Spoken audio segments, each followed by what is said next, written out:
you get a 5 marks question in it in the exams, and it is an important concept that we are going to study. Okay, so आइए जानते हैं rummy circle के champions की कहानी।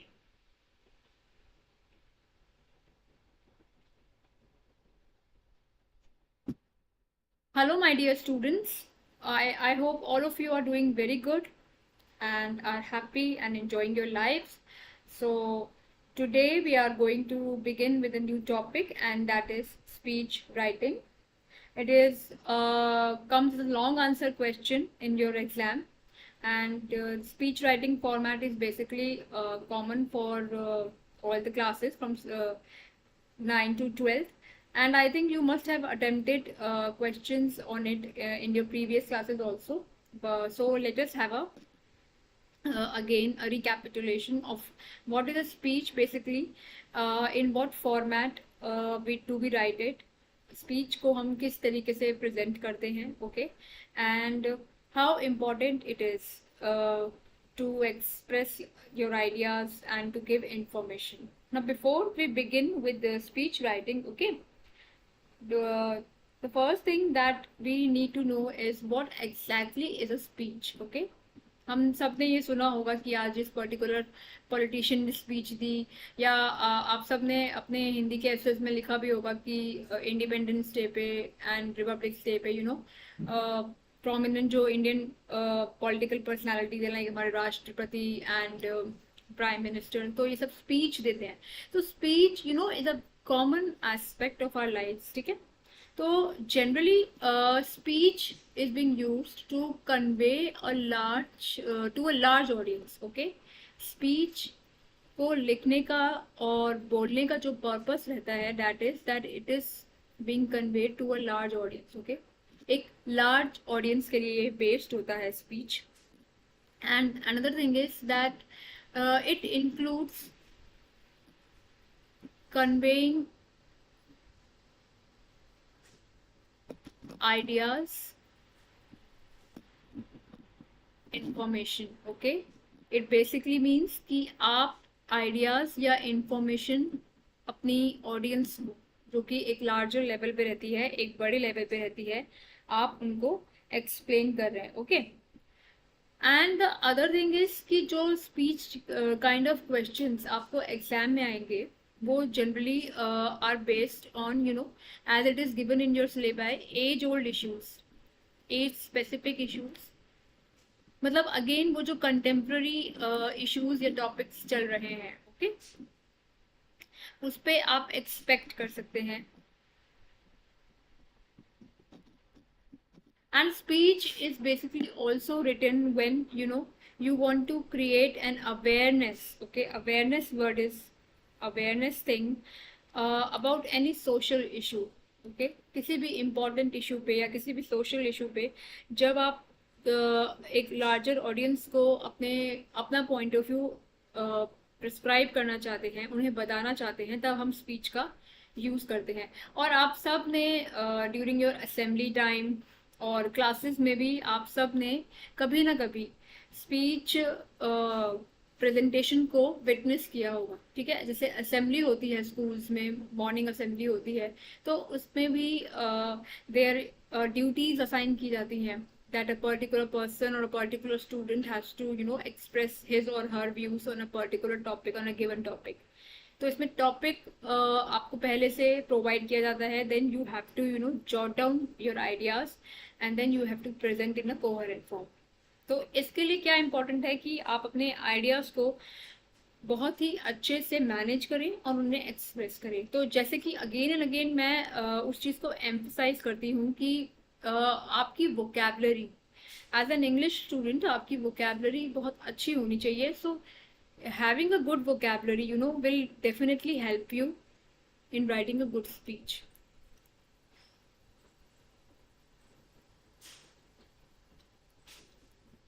आपने जितना ज़्यादा रीडिंग किया होगा, और जैसे कि आपके सिलेबस में मेंशन भी है कि जो स्पीच के जो क्वेश्चंस आएंगे वो एज स्पेसिफिक और कंटेम्प्रेरी इश्यूज होंगे. तो अगर आप एक डेली बेसिस पे, अगर आप एक हैबिचुअल थिंग की तरह आपने रीडिंग फॉलो किया होगा. Okay, reading good newspaper, reading magazines, and you are aware about the important issues that are happening currently. तो आप डेफिनेटली प्रॉपरली एक अच्छी स्पीच एग्जाम में लिख पाएंगे, right? So this is very important. So, the kind of questions that you can expect in exam depends on two kind of clues. और choice could be given. Okay, verbal input यानी कि आपको एक question provide किया गया है और उस पर कुछ hints भी आपको provided होगी. Okay, for example, अगर आपको question आपको speech देना है about the ill effects of child labour, तो आपको कुछ कुछ पॉइंट्स चाइल्ड लेबर के ऊपर ऑलरेडी क्वेश्चन प्रोवाइड होंगे, जिनको इंक्लूड करके और अपने पॉइंट्स को ऐड ऑन करके you have to frame a speech. Okay, and the second is visual input. ये इंटरेस्टिंग होता है as you get images. Okay, आपको कुछ विजुअल इमेजेस मिलेंगी, उसमें विजुअल क्यूज मिलेंगे, जैसे कि कुछ कोई पर्टिकुलर पिक्चर है. अगर वर्बल इनपुट में अगर आपने चाइल्ड लेबर वर्बल नोट्स में आपको मिला, और विजुअल इनपुट्स में पिक्चर्स होंगी. Okay, depicting scenes of child labour, ill effects of child labour, आपको वो सारी पिक्चर्स प्रेजेंट होंगी क्वेश्चन में. तो उन पिक्चर्स को देखकर, उन इमेजेस को देखकर आपको अपना स्पीच फ्रेम करना होगा. Okay, now we would get to know कि फॉर्मेट, पर्टिकुलर फॉर्मेट क्या होता है स्पीच का, and few examples based on both verbal and visual cues. Okay, now let us see definition जो हमने अभी डिस्कस किया है. तो क्या क्या मेन पॉइंट्स होने चाहिए एक स्पीच में? A speech is an effective way of communicating. Okay, it is an effective way of communicating, यानी कि आपको saying or expressing your opinion to people at large. And remember that it is written for a large audience. Okay, it is not for a closed audience. Speech is basically written to present the views, okay, to a large audience. जैसे कि अगर आप school में दे रहे हैं morning assembly में, तो entire school is being present along with your teachers, your principal, and there you are communicating your message on any topic. It could be a social topic or any other current topic, and then you're explaining your views. And again ये discuss किया था हमने that it is one of the ways of spreading awareness. Okay, awareness regarding social issues or giving information regarding other important issues. Informatory भी हो सकती है nature में. For example कि आपके स्कूल में एक particular library week is being going to organise. ठीक है, your school has decided that it would hold a week long library activities. तो आपको उस पर स्पीच ड्राफ्ट करने को कहा गया, and then you have to say that speech in morning assembly. तो ये इस तरीके की स्पीच इंफॉर्मेटरी हो गई कि आप एक पर्टिकुलर इवेंट के बारे में इंफॉर्मेशन दे रहे हैं. ठीक है, यहाँ पर कुछ अवेयरनेस नहीं है, यहाँ पर क्या है कि आप इंफॉर्मेशन अपने स्कूलमेट्स को, ठीक है, अपने क्लासमेट्स को, एंटायर स्कूल को आप उस इवेंट के बारे में, जैसे कि यहाँ पर लाइब्रेरी वीक है, आप उसके बारे में वो इंफॉर्मेशन आप कन्वे करें कि from which date to which date it would happen, what kind of activities can you expect on day 1 or day 2, day 3, any other exciting activity or any other chief guest that you are inviting, any other kind of competition you are organizing. तो वो एक informatory speech होगी जिसमें आप सारे points elaborate कर सकते हैं, right? As a form of writing, a speech is similar to an article. Speech और article, ठीक है, दोनों का जो main motive है that is same, that you are conveying the information, you are communicating a message, okay, and you are spreading awareness, right? आप इस तरीके से अपनी स्पीच को और आर्टिकल को इसी तरीके से, जो बेसिकली जो उनका पर्पस होता है दैट इज सेम. चेंजेस कहाँ आते हैं? A few changes in the format. आप अपनी स्पीच को और आर्टिकल के जो फॉर्मेट है उसमें a little bit of changes are there. For example, जब आप स्पीच बिगिन करते हैं तो you always begin with a formal address to the audience. Remember, it is a formal piece of writing. ठीक है,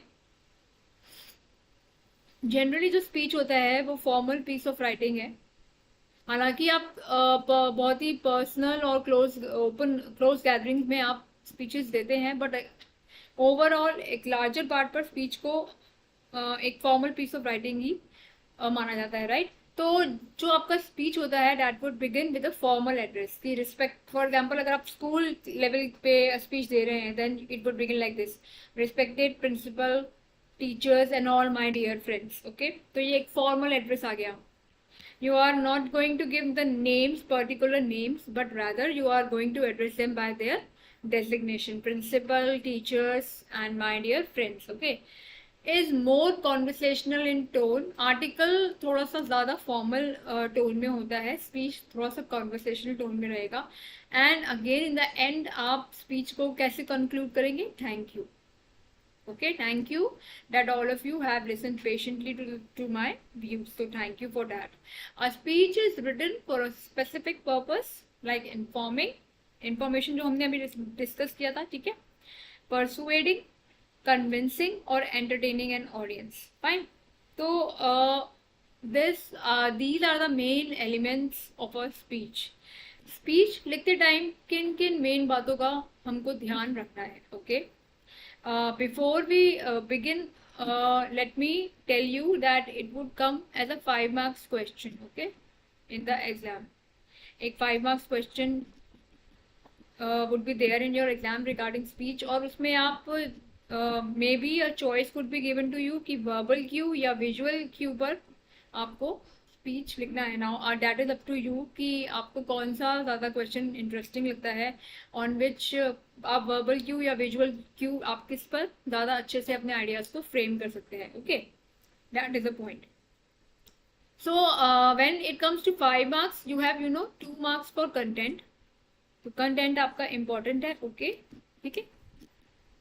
I think it's 3 marks for the content. 1 mark is for format. आपने format जो speech का अभी हम learn करेंगे उसको सही से follow किया है, fine. And the 1 marks is for your expression again. आपने कैसे language उसको explain किया है, fluency कैसा है, ठीक है, इस तरीके से आपके जो judgment criteria है वो रहेगा। Sorry, 3 marks for content, 1 and for format and 1 for expression. So fluency and expression वो आपका एक ही पॉइंट ऑफ व्यू में इंक्लूड होगा, ठीक है। एक्सप्रेशन मीन्स आपने ग्रामर, वोकैबुलरी, ये सब किस तरीके से आपने यूज किया है। ओके, एक बेसिकली क्या है in the speech, logical organisation होना चाहिए आइडियाज का, ठीक है। एक प्रॉपर बॉडी होनी चाहिए, फॉलो करना चाहिए। आपने सबसे पहले इंट्रोडक्शन देना है, right, then the body middle part, and finally conclusion. Okay, conclusion is very important while you are writing a speech. Now speech, it can be both in the oral form or in the written form, क्योंकि अब आपको exam में question आएगा तो that means it would be a written question. Otherwise speech हम verbally भी बोलते हैं, जैसे कि हम मॉर्निंग असेंबली में जो स्पीच बोलते हैं that is a verbal way of delivering a speech. A speech should begin with a catchy introduction in the form of an anecdote, quotation, any kind of data, or a thought-provoking question. तो आपका जो beginning होना चाहिए ना speech का, that it should be thought provoking.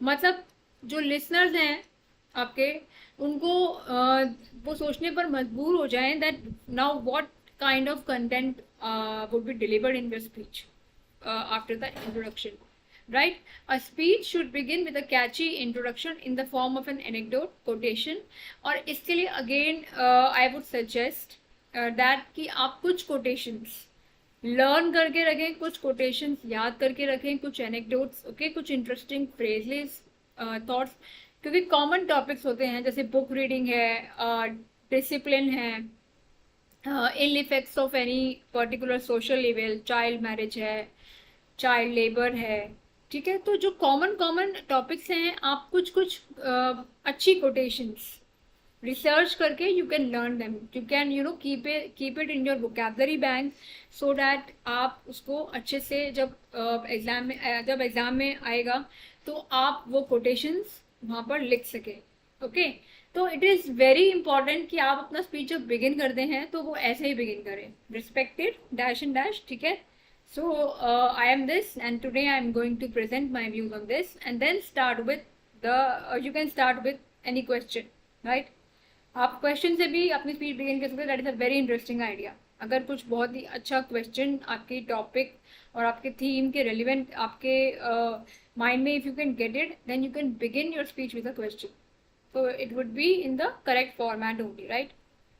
So you can ask like this, but before I begin to express my views, I would like to ask all of you this question and then put up your question. Okay? For example, अगर एक जो current event है अभी जो आज एक important happening हुई है, that is you know the landing of Chandrayaan on the surface of moon. तो आप स्पीच अगर आपका टॉपिक है कि India future in space missions, ठीक है, India future in space mission, अगर कुछ इस तरीके की आपको स्पीच आता है सपोज, तो आप इसमें क्या लिख सकते हैं? That I would like to ask a question for all of you. Do you think that India would emerge as a leader in space technology? तो ये एक क्वेश्चन हो गया और फिर इसके अकॉर्डिंग आप अपने व्यूज उसके बाद आप प्रेजेंट कर सकते हैं, राइट? सो ये बहुत इंपॉर्टेंट है कि आप कोई कोटेशन, कोई अच्छी सी कोटेशन हो, जैसे अगर बुक रीडिंग पर या इम्पोर्टेंस ऑफ रीडिंग पर आपको आते हैं स्पीच लिखने को, राइट? तो आप मैं अच्छी कोटेशंस, बहुत अच्छी कोटेशन है, like for example today a reader tomorrow a leader, ठीक है, books are your best friends. और इसके अलावा भी there are many so many quotations, anecdotes, मतलब कि कुछ इंटरेस्टिंग इवेंट, सॉरी, स्टोरीज या कुछ इंटरेस्टिंग हैपनिंग्स हुआ हो उस थीम से रिलेटेड, तो आप वो भी बता सकते हैं. फॉर एग्जाम्पल अगर वो आपके साथ भी हुआ हो या आपने कहीं सुना हो, तो आप अपनी स्पीच को मेन पॉइंट्स पर इलेबोरेट करने से पहले आप वो एनेक्डोट भी शेयर कर सकते हैं अपने ऑडियंस के साथ. It would give a very good impression to your speech. Okay, a speech must reflect the speaker's clarity of thought. Now यही हम बार बार डिस्कस कर रहे हैं कि लॉजिकल प्रेजेंटेशन होना चाहिए, ठीक है? ऐसा नहीं है कि कंक्लूजन आपने पहले ही दे दिया, फिर आप मिडिल पार्ट दे रहे हैं, फिर इंट्रो दे रहे हैं. No, intro, body and conclusion. तो जो आइडियाज लॉजिकली आपके फ्लो करने चाहिए, फ्लो चार्ट के जैसे, आपकी स्पीच में वही आना चाहिए, ठीक है? Logical flow of ideas.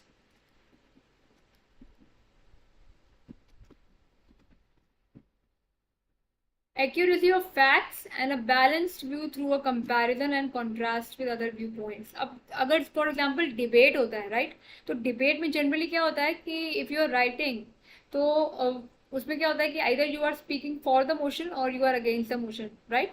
लेकिन स्पीच में क्या है, आप टॉपिक को ओवरऑल पर्सपेक्टिव से देख सकते हैं, यानी कि उसके पॉजिटिव्स भी और उसके नेगेटिव्स भी, राइट? आप दोनों ही पॉइंट्स ऑफ व्यू पर फोकस कर सकते हैं, इलेबोरेट कर सकते हैं और उसे इंक्लूड कर सकते हैं. And it would look very good अगर आप दोनों पॉइंट्स को कॉन्ट्रास्ट करके प्रेजेंट करें, राइट?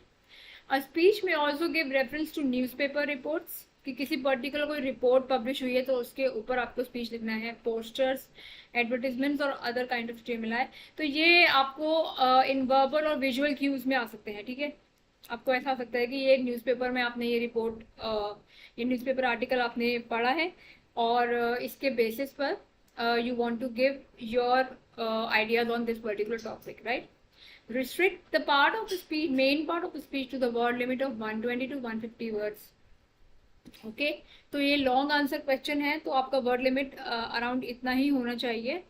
और मेन पार्ट मतलब कि इसमें सैल्यूटेशन वगैरह इंक्लूड नहीं होता, लेकिन हाँ जो आपका कंटेंट है वो इंक्लूड इसमें ही होगा, ठीक है? So don't go beyond the word limit, क्योंकि अगेन वो जो बियॉन्ड द वर्ड लिमिट जो होगा वो उसमें again then it would be, you know, tricky, and then there are chances of getting deduction in marks.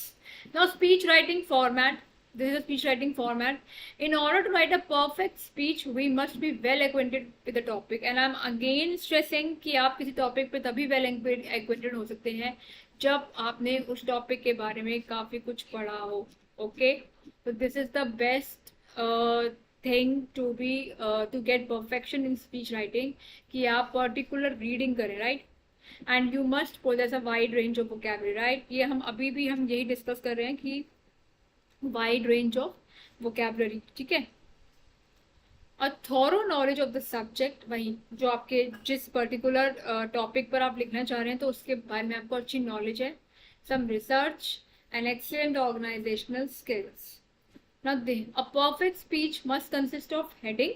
आपने एक हेडिंग देना है अपने स्पीच को. फॉर एग्जाम्पल अगर हम चाइल्ड लेबर पे बात कर रहे हैं तो जो हमारी स्पीच की हेडिंग होगी that can be child labour. Okay, child labour, या आप ऐसे लिख सकते हो इसको, एंड इविल. ठीक है, 1 2 3 4, तो 4 वर्ड्स में आपकी हेडिंग ओवर. तो दिस इज योर हेडिंग. ये हेडिंग इंपॉर्टेंट है, right? It should be catchy and in not more than 5 to 6 words. You can go as creative as you want, but you sure कि ज़्यादा time, मतलब बहुत सारा time आप सोचने में ना लगाएं एग्जाम में, क्योंकि एग्जाम ऑब्वियसली आपको लिमिटेड टाइम मिलेगा. तो जल्दी सोचना है और अच्छा सोचना है. ठीक है. Now coming to the thing, opening line. Opening line is like this only: salutations, introduction and the topic. जो ओपनिंग आपका पैराग्राफ होगा. ठीक है. अच्छा, अनदर थिंग इज दैट आपको इसको पैराग्राफ्स में डिवाइड करना है. ठीक है, डिवीजन इनटू पैराग्राफ्स. जनरली देखा गया है कि कई बार स्टूडेंट्स क्या करते हैं, एक ही फ्लो में लिखते हैं उसको, और पैराग्राफ डिवीजन कहीं नहीं होता है. तो प्लीज आपको ऐसा नहीं करना है. You have to divide in suitable number of paragraphs.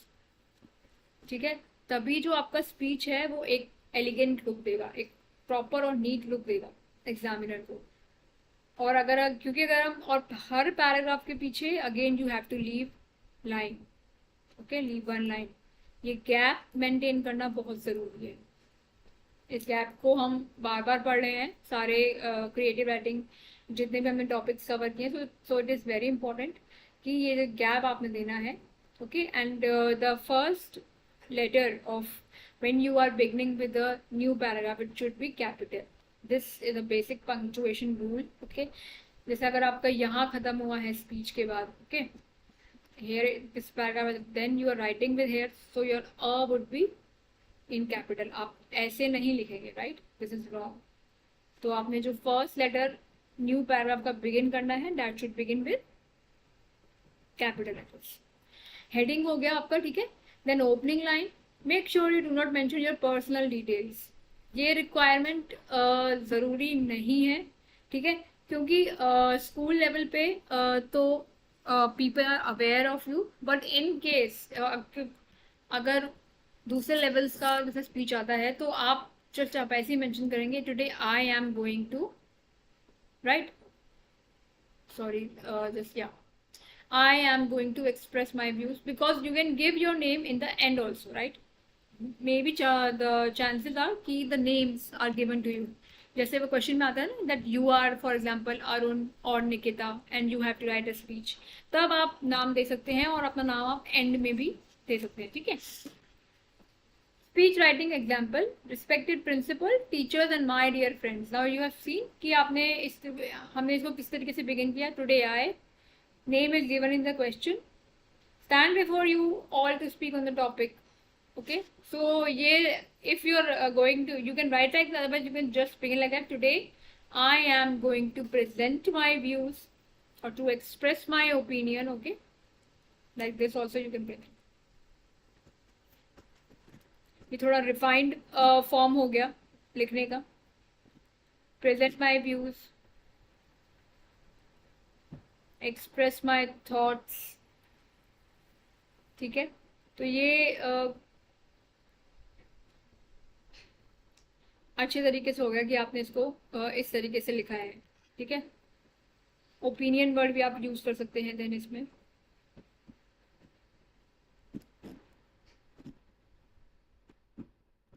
Sorry,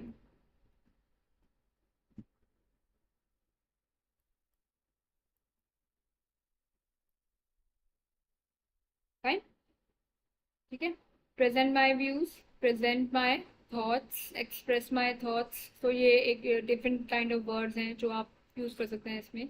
before you all on the topic, then mention the topic. ठीक है, mention the topic in the commas, inverted commas. और you could start with a quote, और अगर आप किसी course से start करना चाहते हैं तो that is very good. ठीक है, तो आप उस कोर्स से भी अपना टॉपिक बिगिन कर सकते हैं.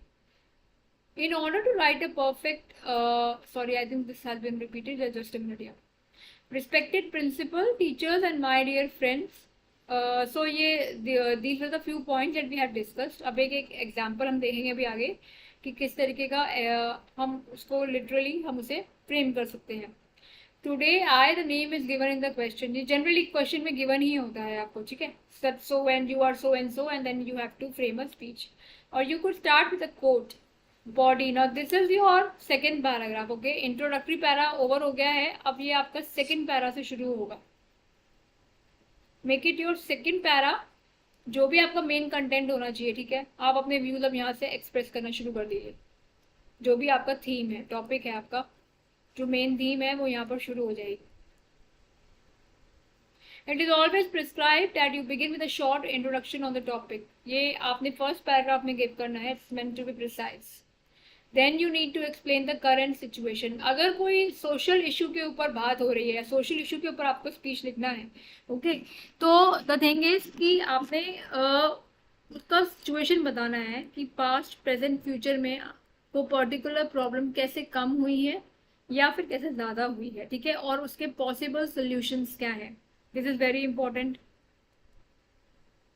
जैसा कि हमने स्टार्टिंग में बात की थी कि बिना कंक्लूजन के, बिना पॉसिबल सोल्यूशंस के आपको अपना स्पीच नहीं एंड करना है. अगर स्पीच डिमांड करता है तो, अगर इंफॉर्मेटरी स्पीच है, जैसे कि लाइब्रेरी वीक जो एग्जाम्पल हमने डिस्कस किया था, तो वहाँ पर कोई इशू नहीं है, वहाँ पर कोई एज सच कोई प्रॉब्लम्स नहीं है, और इसलिए कोई सोल्यूशन आपको प्रिस्क्राइब नहीं करने हैं, ठीक है. तो द थिंग इज कि आप जो आपका टॉपिक है उसके according you have to proceed.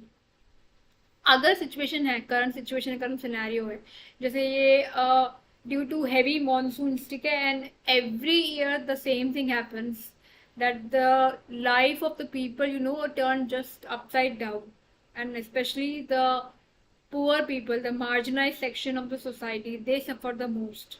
Aaj bhi in many parts of the country we have the situation of floods, but the thing is, so the question is that why this happens, that every year we have to face the same situation. That means that there is a lacuna kahin na kahin. The government system is lacking in its efforts, you know, to prevent the situation.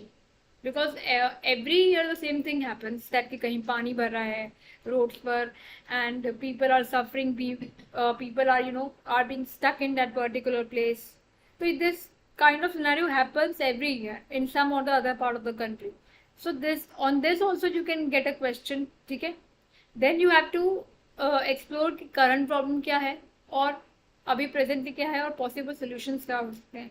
तो अगर हम इस problem की बात करें तो इसके solutions एकदम क्रिस्टल क्लियर हैं, that we need a proper, you know, tracking system, and we need a proper water disposal and maintenance system. कि जितना भी जो पानी जिस तरीके से अगर if we are faced in the situation of heavy monsoon, heavy rains, then how, on what kind of steps, you know, we can focus कि हम उस पानी को preserve कर लें, instead of that water creating havoc in our lives, ठीक है.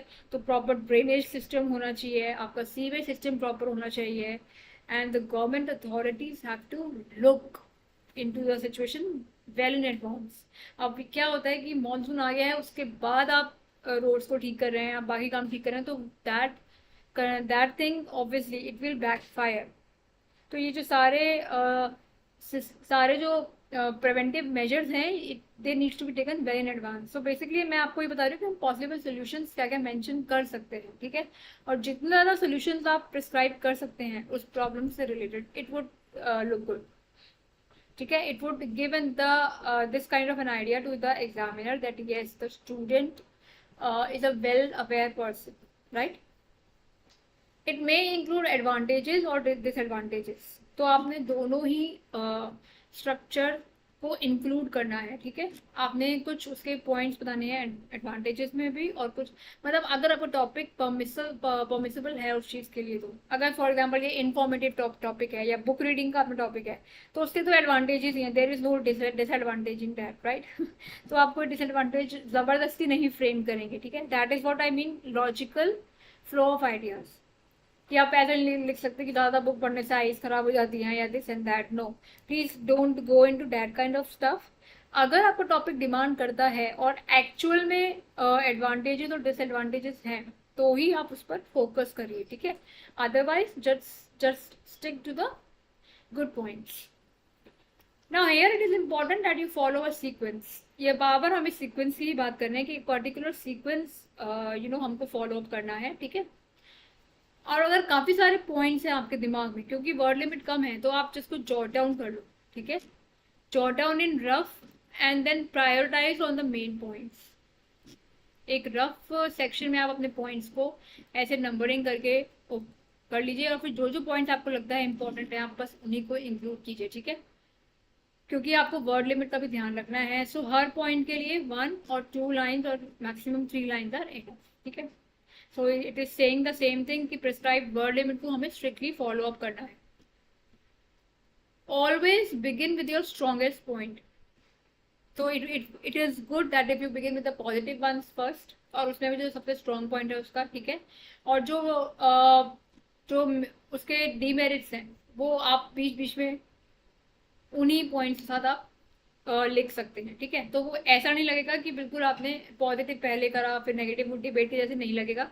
आप विद इन द मेरिट्स आप अपने वीक पॉइंट्स को इंक्लूड कर सकते हैं। Feel free to give your personal opinion 1 और 2 लाइन्स, ओके। उसके बाद जब आपने टॉपिक पर बात कर ली, आप अपना ओपिनियन बता सकते हैं, आप अपने सोल्यूशन बता सकते हैं। It is very important that you do not deviate from the topic. Topic को जो टॉपिक है सिर्फ उसी को रखिएगा, ठीक है। दूसरे उसमें मत मतलब टॉपिक से डेविएट होने का मतलब कि बात करते करते किसी और डायरेक्शन में you don't have to go, ठीक है।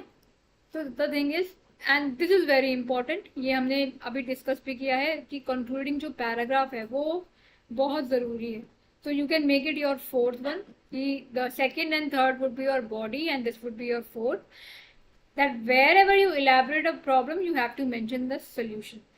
ठीक है। तो ये चीज़ बहुत इंपॉर्टेंट है। दिस इज वेरी इंपॉर्टेंट कि आपने वो सोल्यूशंस एक्सप्लेन करे हैं, ठीक है। Now coming to this thing, this we have already discuss कि अगर हम कुछ इंटरेस्टिंग कोट्स ऐड कर लें, कुछ एनेक्डोट्स ऐड कर लें, तो वो आपकी स्पीच को बहुत ही इंटरेस्टिंग बना देते हैं, ठीक है। आप क्वेश्चन से भी अपनी स्पीच बिगिन कर सकते हैं। You can begin with a question. It is a very good idea, very innovative idea. In fact अगर आप क्वेश्चन से बिगिन करते हैं, एक प्रॉपर क्वेश्चन से बिगिन करते हैं जो आपके टॉपिक को कनेक्ट करता है, तो ये एक थॉट प्रोवोकिंग थिंग के तरह काम करता है, ठीक है। कि people they are forced to stop and think that yes, this is the thing and we need to work on it. This is the issue and we need to improve upon it. Last but not the least, the concluding line and thanking the audience. This is important. And the end, you would like to say that I would like to thank the audience for being so patient and for the cooperation. ठीक है। It is very important to conclude what you have started. तो आपने एक conclusion इसी तरीके से देना है। Never leave a speech open ended. ऐसे ही नहीं छोड़ देना है अपनी स्पीच को, प्रॉपर एंडिंग के साथ उसको फिनिश करना है। अब ये जैसे एक हमारी स्पीच है बेनिफिट्स ऑफ अर्ली राइजिंग पे, ठीक है। वी आर तो let us, it is a question that came was there in a CBSE sample paper, so I just included this here to have a look कि हमने इसको कैसे begin करना है। Benefits of early rising, early to bed and early to sleep. I think आपने ये quotation आपने सुना भी होगा, जो मेंशन भी है, early to rise makes a person healthy wealthy and wise. बहुत ही एज लॉन्ग कोटेशन है ये, ठीक है। तो benefits of early rising, that is your title. Honourable principal, respected teachers and my dear friends, today I the name would be given to you, ठीक है। if you are girl then you have to choose one and boy then another one. Stand before you all to highlight the far-reaching benefits of early rising. Highlight the far-reaching, और आप फिर इसमें ऐसे भी लिख सकते हैं express my views on this, ठीक है, या express my opinions on this, like this. The words of Benjamin now this is a quote that is the person has included in the answer, okay, as we know that. So the words of Benjamin Franklin have been backed by science. अब ये सारा body हो गया, ठीक है। सारे benefits आ गए कि मॉर्निंग पीपल को क्या बेनिफिट्स होते हैं। They are very active, they are very healthy, ठीक है। जो लोग जल्दी उठते हैं उनको ग्रेटर सक्सेस मिलता है लाइफ में, स्ट्रेस नहीं रहता लाइफ में। तो ये सारे आप देख रहे हैं, ये सब बेनिफिट्स हैं, ओके। ये सारे एडवांटेजेस हैं जो अर्ली राइजिंग के इंक्लूड किए गए हैं, okay. Morning people tend to be healthier and happy, right. One needs to, अब ये बताया गया है कि हम उस हैबिट को कैसे फॉलो अप कर सकते हैं, राइट। इसको आप चाहें, इसको we can cut it short, we can make it short. Because again, अगर word limit, we have to keep in mind the word limit, कि हमारा word limit it should not cross more than 150, ठीक है। तो ये सारा इसका इस तरीके से हो गया follow up. And then in the end you are going to write, now you can see the demarcation. This is the first para, ठीक है। Second, third and fourth, and in the final it's a conclusion, ठीक है। Hence, if you don't develop a habit of waking up before the rest of the world, you won't be able to change the world. Fine. तो ये जो last में आपको इस तरीके से आ गया, like this, आप एक ये लास्ट में आपका कंक्लूजन ऐड हो गया, and then in the end thank you, it's over. Fine. So now coming to this, the another one. Now this is based on suppose visual cue.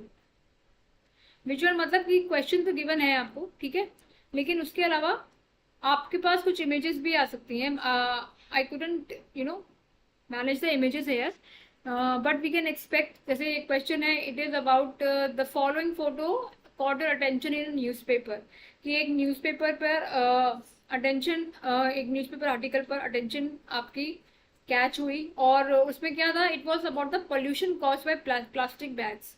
In fact when I was reading this thing, Times of India, so there was a beautiful picture. It was showing a fish or an animal, caught in the web of plastic, this thing, plastic bags जो people throw करते हैं, ठीक है।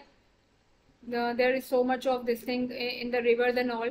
तो बहुत ही अच्छा वो एक इमेज था, मतलब उस इमेज को देखकर ही थॉट प्रोसेस हो गया उसमें, ठीक है, कि yes, how much plastic is you no how much plastic is being used, and how it is, sorry, I think there is some problem with my this thing.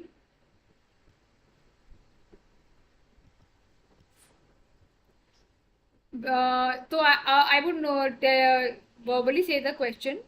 I think there's some problem with this thing. So basically, it is about this thing that a pollution caused by plastic bags. Okay. तो उसमें वो image भी था। अब यहाँ पर भी एक इमेज आ सकता है आपके पास कि प्लास्टिक बैग्स का क्या इसमें मीनिंग है, और प्लास्टिक बैग्स किस तरीके से अंडर वाटर लाइफ को और एनिमल्स को किस तरीके से इफेक्ट कर रहे हैं। तो it was a very good image, very nice image that was being shown.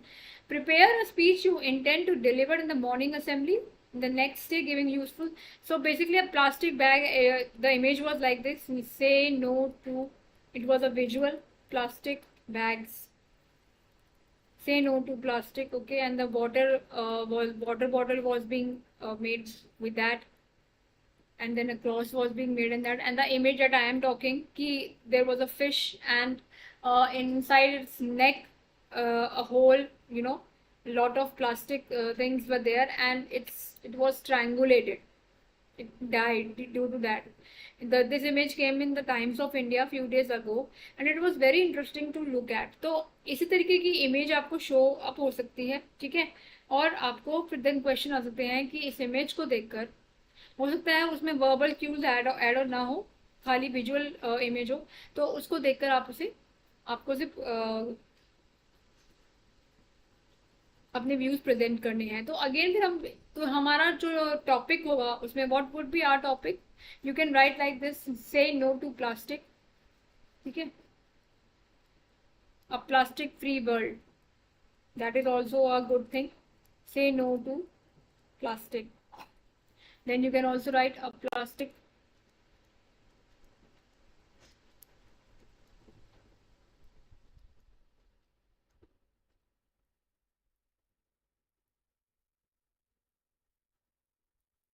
Plastic free world of you. तो इस स्पीच में आप उस वर्ल्ड को इमेजिन करेंगे कि किस तरीके से एक प्लास्टिक फ्री वर्ल्ड हमारी लाइफ के लिए अच्छा है। ठीक है, ये आपको हिंट्स गिवन है वर्बल फॉर्म में भी और विजुअल फॉर्म में भी।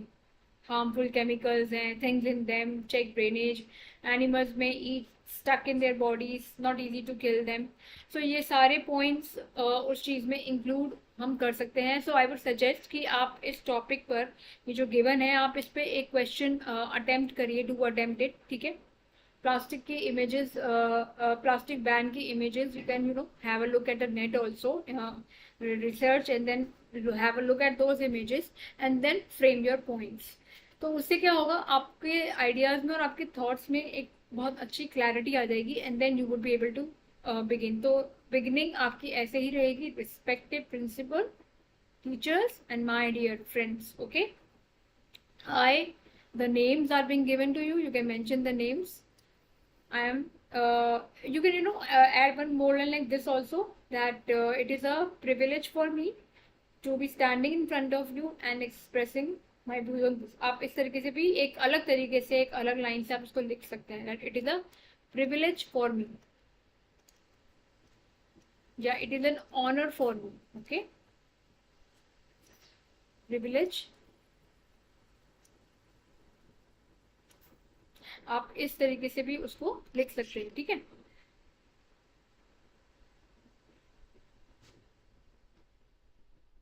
it is a privilege honor for me to be standing in front of you and expressing my views on this and this। आप इस तरीके से you can mention it down, fine। तो do try this, okay, and then let me know if you are facing any problems। and one thing more I would like to suggest कि speech writing आपका तभी perfect होगा जब आप ज़्यादा से ज़्यादा read करेंगे और अपनी vocabulary को increase करेंगे, क्योंकि स्टूडेंट्स रीडिंग करने से ही जो आपके माइंड का जो हॉराइजन है वो ब्रॉडन अप होगा। ठीक है, तो जितने भी आपके आइडियाज आएंगे वो आपके डेवलप तभी होंगे जब when you are reading it. Okay, आप डिफरेंट डिफरेंट इश्यूज पर पढ़ रहे हैं and then and do keep a eye on the major current happenings. Okay, क्योंकि क्वेश्चंस जो बेसिकली आप एक्सपेक्ट कर सकते हैं वो इन्हीं टॉपिक्स पे कर सकते हैं। जैसे कि अभी हमने आज एक इम्पॉर्टेंट हैपनिंग चंद्रयान लैंडिंग हुआ है, which is a very big achievement for India। Okay, so you can get a question on this also। तो उसमें सारा आपको स्पेस टेक्नोलॉजी से रिलेटेड डिस्कस करना होगा कि इंडिया ने पास्ट में क्या क्या अचीवमेंट्स हासिल की हैं और आगे फ्यूचर में वो किस तरीके से काम कर रहा है। तो ये सब तभी पॉसिबल है जब आप रीडिंग कर सके इन टॉपिक्स पे। ठीक है, when you are into the habit of reading, right. so I hope that the concept of speech writing with its format is clear to you। so let us begin with a new topic tomorrow। do share your answers in the comment section, and if there is any doubt, do let me know। I would be more than happy to clarify it। so and if you like the video, please like, share and subscribe the channel। so that is for all today। hope to see you all tomorrow।